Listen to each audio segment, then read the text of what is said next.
With our kids, flexibility without added pressure always works best. That's why I encourage you to have your kids join over 15 million other students who use iExcel.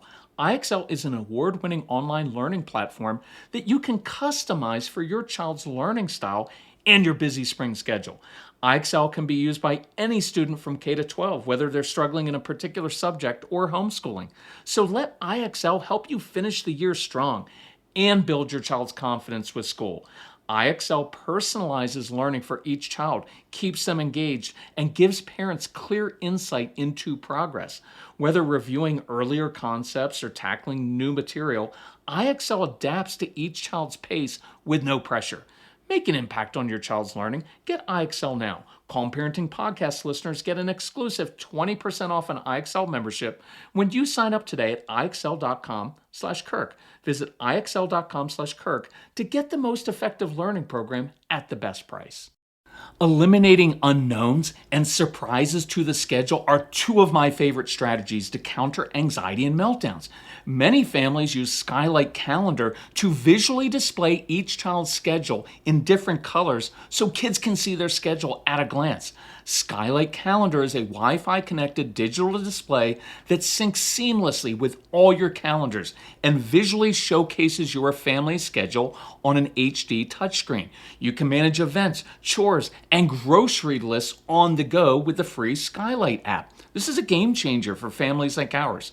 Try it for 120 days. If you're not 100% thrilled, you can return it for a full refund, no questions asked. Right now, SKYLIGHT is offering our listeners $30 off their 15-inch calendars by going to myskylight.com/parenting. Go to myskylight.com/parenting for $30 off your 15-inch calendar. That's myskylight.com/parenting. Casey gives me a hard time because I'm not fashion conscious, but he did admit I was way ahead of the curve with Cozy Earth, and now his friends are addicted to it. I bought my first Cozy Earth bamboo sheets, comforter, and pullovers 5 years ago, way before they became a sponsor, and they still look and feel new. Behind the Cozy Earth comfort is craftsmanship and attention to detail.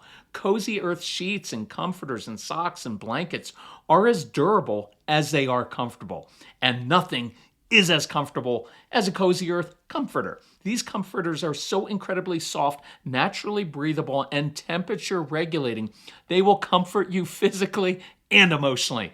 Discover their supreme comfort, craftsmanship, and heavenly softness for yourself. Head to CozyEarth.com and use my code CALM for up to 20% off. I will race you right now to CozyEarth.com and use code CALM for 20% off. And please tell them that the Calm Guy sent you. Do you have kids who seem to complain incessantly? What about kids who get upset when corrected and revert to negative self-talk? Should you allow a child to quit a sport? What about kids with ADHD who are messy or forgetful? How do you handle kids who one-up each other or compete for attention with a younger sibling? What should we focus on in the teen and tween years? These are some of the questions I'm going to answer in today's special Q&A episode of the Calm Parenting Podcast. So welcome. This is Kirk Martin, founder of Celebrate Calm, and you can find us and our Black Friday and March sale at CelebrateCalm.com. This is the final week of this special sale. So let's jump in and answer some questions. I'm going to try to get through a lot, and that's why I talk so fast. So negative self-talk. A mom said, hey, if I say, hey, bud, you forgot your lunchbox again today, you need to try to remember it next time. It will cause my son to pitch a 20-minute crying fit, calling himself an idiot, dumb, stupid kid. I would never talk to him that way, and listening to him do it to himself is painful. So here are a few ideas for you. Number one, let's have your son be responsible for packing his own lunch. You can help him make things, but he has to put it together. If possible, let him make his sandwich and put stuff together. That way he's much more likely to remember it. Number two, I would just hand him the lunchbox and keep walking by or change the subject. Don't draw attention to it. Number three, I would not say, hey, you need to try to remember it next time. That's what triggers the negative self-talk and the meltdown. It's the embarrassment that comes along with it, knowing he's not naturally good at remembering those things. He already knows he stinks at that, and this kind of feels like it's rubbing it in. It's like if you have a certain weakness and every single day your boss brought up your weakness, you'd eventually just start saying like, oh, why am I so dumb? Like everybody else is so good at this. Number 4, normalize that he stinks at remembering things like that. Well, of course you forget little things like your lunchbox. That's because your brain is busy thinking of bigger thoughts and ideas. And then you can fill in the blank because many of our kids are like strategic thinkers and they're really deep thinkers. Look, you're a strategic thinker, but that means you'll probably struggle with remembering little details. See, that's just an honest statement. And you're pointing out both sides of it, the strength and the corresponding weakness. And that's super important for our kids to understand. Of course you struggle in this area, and that's why you're also really strong in this other area. Instead of it being like, oh, I can't believe that I'm... No, it's like we all have strengths and weaknesses. And part of the debilitating part of our society is that with our kids, we spend so much time in society and school spend so much time just pointing out what they're doing wrong and what they're not good at. No wonder they don't have any confidence. So you point that out and say, well, yeah, of course you forget things like that because your brain is focused on larger strategic things that you're thinking about and ideas and things that you're going to build and make and put together and sell. But then you can transition. So let's come up with some ideas you'll be able to use for the rest of your life to remember things so you can use that awesome brain of yours to solve problems, create, invent things. See, I want you to show him how to use Post-it notes on his backpack, how to send himself reminder emails or texts. That way, you are giving your child tools to be successful throughout his life in an area in which he'll probably always struggle. See, that's just very, very practical. And you're taking away any of that stigma from it. It's like, yeah, you're really good at this area. You're not so great at that area. So here are some things I do in order to remind myself. Look, number 6, I'm a realist. He's just an 11-year-old boy. He's going to forget stuff at times. And I could say the same thing if your child was like 4 or 7 or 16. They're kids. It's not the highest priority for them to remember all these little things. You and I do because we're adults and we're conscientious, and if we don't do that, we don't get paid, and then our family starves. And so we have a vested interest in that. But look, you can always just let him forget his lunchbox, and then he can be hungry at lunch. And you don't have to take his lunchbox to school for him. It's a hard lesson, but a good lesson. Honestly, I don't know that will really work a lot, but you could just do that. But I don't freak out about it. Look, number 7, the larger point is this. Beware of this modern obsession we have with trying to fix all of our kids' weaknesses. It is absurd and destructive. I do not spend most of my day lamenting the fact that I'm not good at fixing things around the house or doing calculus or skiing or singing or being a plumber. I spend most of my energy doing the things I'm naturally good at doing or have learned to do well. I want you to define your kids by their strengths, not their weaknesses. Look, the degree to which you are successful in life is the degree to which you use your natural gifts, talents, and passions, and usually to serve and help other people and solve problems. Life is not about just, well, I've got to fix all of my weaknesses. Some weaknesses do not need to be fixed. Question, my child leaves a mess everywhere. Nothing seems to work. So I'd replied to this mom on Instagram and said, look, I'd perhaps start with a goal of creating an organized mess or confining his messes to particular piles or places. So instead of everything scattered everywhere, give him a place to dump stuff, even if it drives you crazy. What I'm looking for here is just some progress. And I would encourage you, listen to their 2 podcasts, Overcoming Triggers That Set You Off, Messes Everywhere, part 1 and 2, from December 2023. I think you'll find that really, really helpful. Personal questions, because I thought I'd answer. What'd you get for your birthday? I find that's kind of an intrusive personal question, don't you? But I'm kidding. 3 things. More books. I love, love, love books. I got a new Cozy Earth pullover, and they're not paying me to say that. This is just, I'm wearing it right now. I'm not kidding when I say it's like wearing heaven. And I got Cozy Earth towels because I'm a sensory freak like many of your kids, and it has to feel just so. And that bamboo, oh, it's perfect. And so, but you can get 40% off at cozyearth.com/calm. Use code CALM. The best gift, Casey, our son, is planning a father-son hiking trip for us this summer. So I hope it's just us hopefully tackling some huge mountain peaks, and we get to spend 3 weeks together. And I couldn't ask for anything more meaningful. So thank you for all the kind wishes, the great feedback from the birthday Black Friday sale. Question, my 7-year-old complains about things not being fair because I carry the 3-year-old down the stairs and then she demands I do it for her. She'll scream when something doesn't go right, and that triggers my fight or flight response. Any ideas? 1, change the expectations of yourself and your daughter. You have a lot going on. She's 7. She's supposed to be irritating at that age. Take some of the stress off of yourself and her.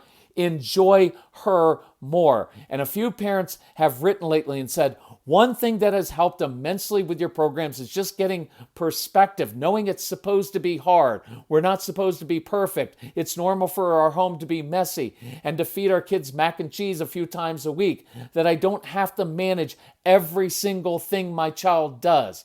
And that has freed me to actually enjoy being with my kids, which has changed their behavior more than anything else. Isn't that interesting? Focus on that. Whether your child is little or 9 or 12 or 15, enjoy them. And I know they're difficult, but enjoy them. Stop carrying your older daughter downstairs. Instead, you can say something like this. Look, I can treat you like a 3-year-old, but that means you go to bed earlier. You don't get to eat X and you don't get all these special privileges. Or I can treat you like the older sister. See, when you act more grown up, you get to do more grown up things. So see if you can change from her competing with her younger sibling to create a special place for her as the oldest one. And when you talk to her like an adult. Matter of fact tone, especially when she's frustrated. I think you are frustrated, Mom, and then she gets frustrated, and so it just wears on your patience, and I get that. Try to relax and enjoy these years. Little kids, look, their job is to ruin our agenda and make messes. So lighten up on your agenda. Build time in for you know what to happen every day, because it will. Question, our boys constantly try to one-up each other. How can we get them to stop? So when we had all these kids in our camps over the course of a decade, we called them 7-uppers because they would boast ridiculously. So a few thoughts. You can't really do much directly because they're just immature little kids and probably insecure. And that's why they do this. So focus on building their true talents and gifts. Give them opportunities to do jobs for older people or other adults, because when other people notice their talents, that builds confidence.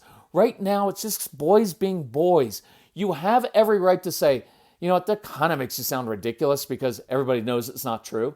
But here is what is true. And then list 5 great qualities, right? You see patterns. You're amazing at chess and arguing. You can see in 3 dimensions and build cool stuff without even reading the directions, which also means you'll probably get your family lost while driving and refuse to stop to ask for directions, then beat yourself up and make the car ride tense because you wasted 20 minutes instead of saving 10 with your shortcut. I had to add that. So you have a witty sense of humor because you observe people and understand human nature. And when you combine that with your big heart, man, you're going to do great things in life.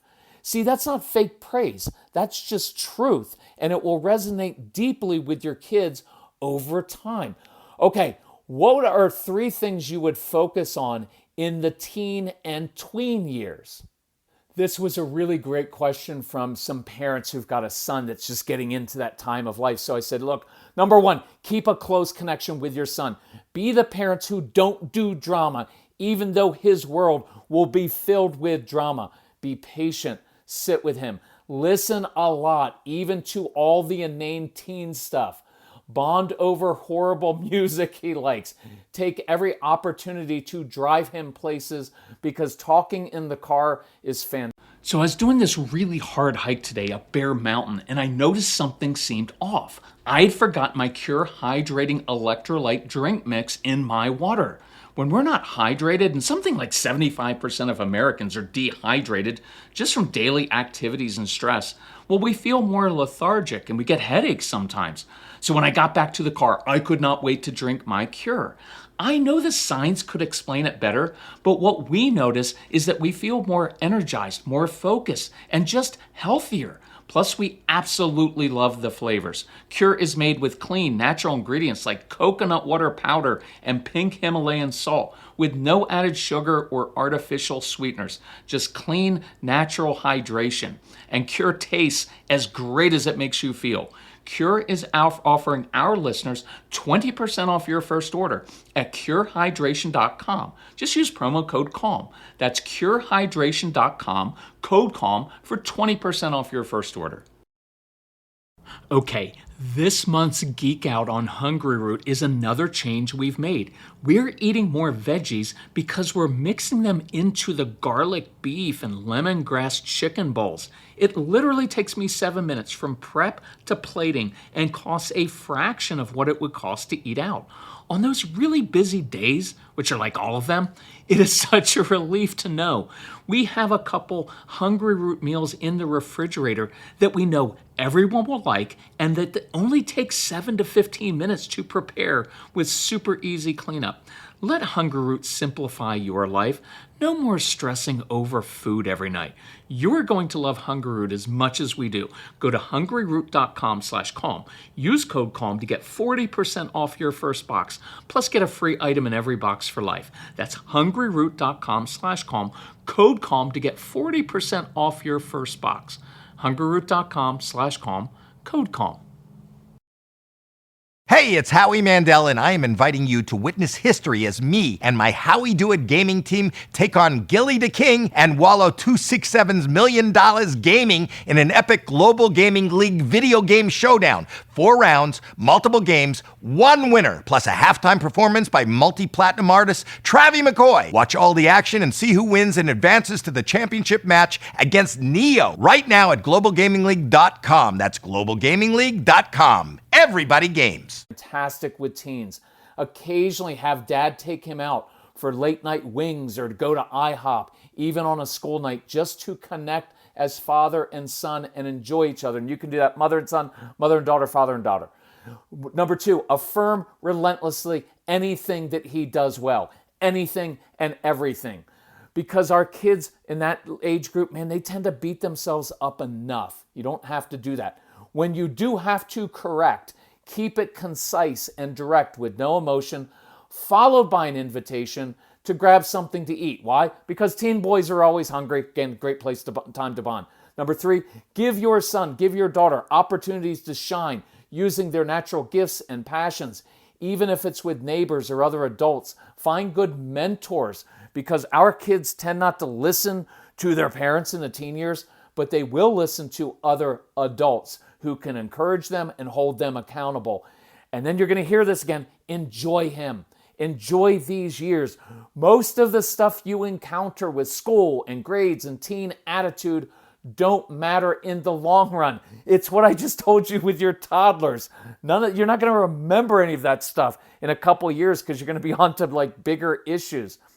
I want your kids leaving high school with a close relationship with their mom and dad, feeling positive about themselves and their place in the world. That's enough. All the other stuff will fade away, but if you've got that foundation, man, your kids are going to crush it. And you guys are awesome parents. Okay, should we allow our child to quit sports they signed up for? And I know what your concern is. If we let our child quit, are we teaching him that it's okay to quit something you started? The short answer is that it's really smart sometimes to identify when you don't like something and then move on from it quickly. Half of life is understanding what you don't want to do. Some other thoughts. Most of the kids we work with do not like team sports. They excel in individual activities like martial arts, rock climbing, ballet, swimming. So I am biased toward just saying, hey, It's good to know in life what you like and what you don't. You push through things that are worth it and that you care about. But in other things, no, you just move on.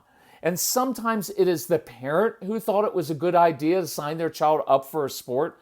If that's the case and your child just hates the activity or is just naturally terrible at doing it, then that's not quitting. That's realizing you made a mistake, and it's good to rectify mistakes. You have kids with short attention spans and kids that are grazers. They like to try lots of different things but not stick to it. So don't make big commitments. Don't lay out a lot of money until they have proven that they can overcome challenges and adversity and stick with stuff. Don't buy expensive musical instruments or hockey sticks. Most of your kids aren't going to practice, so don't freak out about that. You could even have them pay for part of their equipment if they're older. So I have no problem with using wisdom and saying, hey, we tried this, everybody's miserable. So now on those nights we used to go to that basketball practice, we're going to be active doing something we actually enjoy. All right, this is a hard one. My child just complains all the time, and it's irritating, and it sounds so ungrateful. I want you to know you're not alone. I even included an entire section on this in the updated Discipline That Works program. So I'm just going to cheat and kind of quote right from that. Many of you have kids who will complain the entire vacation. Then 2 weeks later, when grandparents who didn't go ask, hey, how was vacation? You will hear this same child say, Grandma, that was like the best vacation ever. And you're going to be on the other room thinking, wait, what? All you did was complain the entire time. Here's what's going on. This is not a gratitude issue. I am very clear about gratitude. It is a superpower in life. It is best taught simply by modeling, not by obnoxious lectures to give thanks and be grateful in the moment. Model it, live it. Let them see how you handle disappointment and adversity in life. But that's not what this is about. This is about kids who are verbally and emotionally expressive. And when they encounter even a small disappointment, they vent immediately, and it's usually overblown. They catastrophize. Great, now the whole day is going to be ruined. Do not correct them right away or try to make it better. Do not try to explain or convince them that it's going to be okay. It's annoying, yes, but it's how they process emotions. I know this because our son is the same way. And guess where he got that trait from me? But he is one of the most grateful people I know, so it's not a gratitude issue. I think this is a good insight. Sometimes we catastrophize because we are setting and managing expectations. When we say the whole day is going to be ruined and it's not, well, then that's a win. So here are some different options for responding that don't involve a snotty lecture about gratitude and don't involve trying to fix it or make it better. You can simply ignore it and know it will pass. Perfectly fine option. You could match the intensity. You know what? That does really stink when that happens. I hate when my plans get changed at the last minute. Sometimes that intense validation just feels good. They feel heard. Look, a couple months ago, Casey, he's a grown man now, texted me about this blood test he had to do, and it meant fasting overnight and well into the next day. Plus, he couldn't drink water or even brush his teeth in the morning, which is gross. And he was venting and catastrophizing. I was in the gym lifting weights, I remember, and my parental anxiety wanted to say, you know what, I don't think it's going to be that bad. But why do we have to do that? Why do we feel compelled? Why do we need things to be better for them or have them not complain? So instead, I took my own advice and I just texted back, well, that really sucks. I'd hate that. And guess what? He was done venting. He just wanted someone to agree with him that it was awful. You can agree and problem solve. You know what? That's not fair at all. So what are you going to do now? You may find out they just wanted to vent and that helps. You could double down on this just for fun and see how they respond. Validate their disappointment. Oh, I hate when that happens. And then go on your own rant. You know what happened to me the other day? I waited in line for a long time following the rules, and then the clerk let someone else who seemingly walked in just cut right in front of me, and I was furious. What would you do in that situation? And it may just draw them into a discussion about your issue and elicit from them a more reasonable response like, yeah, I'd be mad too, Mom, but it was probably just someone who'd been there before and he had to go get something and bring it back. And in a way, they will have solved their own problem by thinking about yours. Give that a shot sometime. I like this one a lot for after school and on vacation. Okay, so here's what we're going to do.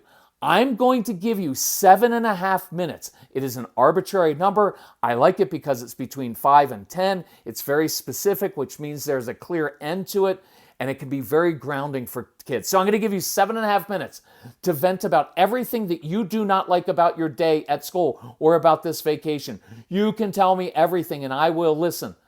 But after 7.5 minutes is up, no more. Then we either move on or we problem solve how to make it better. We good? See, that gives them an opportunity to vent, but within your boundaries and with a clear end point. And then I would refuse to listen to any more venting unless something really emotionally important happened, right? Like there's a relationship issue or they're getting bullied. You have every right to say, hey, I like that you get your feelings and frustrations out by talking, but not everybody wants to hear about it. And you can say this, and the world doesn't revolve around you. So if you're going to vent, come do it alone with me. I would at some point ask this, hey, I'm curious, are you really unhappy or this miserable? Or is this just how you process disappointment?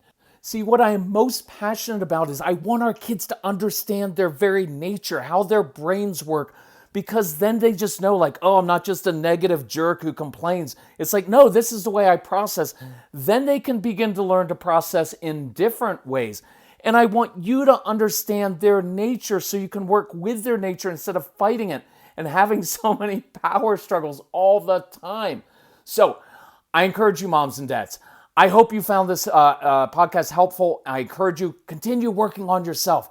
Break the generational patterns. It's the final few days of the Black Friday and March sale, so take advantage of that because you'll have insight into your kids. And I'm going to answer one more question, but it's personal. It's about the ads that run. So you can hang up now, move on with your day. Thank you for subscribing to the podcast, for sharing it. So people ask about the ads and how it all works.